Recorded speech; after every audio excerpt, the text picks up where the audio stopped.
আমি বলছি এই যে আইএএসগুলো আছে যারা মমতা ব্যানার্জির পিছন পিছন দৌড়ায়, ওদের আরেকবার বলুন তো আইএএসের পরীক্ষা দিতে একজনও চান্স পাবে না, আমি বলে দিচ্ছি একজন আইএএস চান্স পাবে না আজকের দিনে।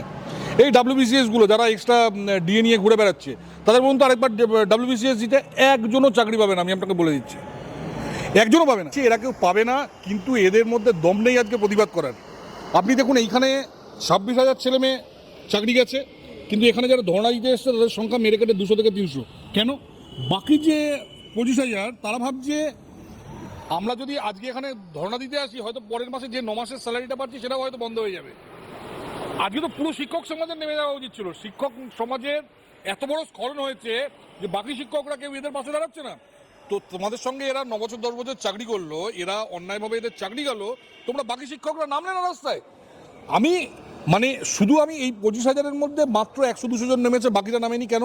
মেরুদণ্ড ভেঙে গেছে। বাংলা হান্টের আরো খবর দেখতে নজর রাখুন। বাংলা খবর মানেই বাংলা হান্ট।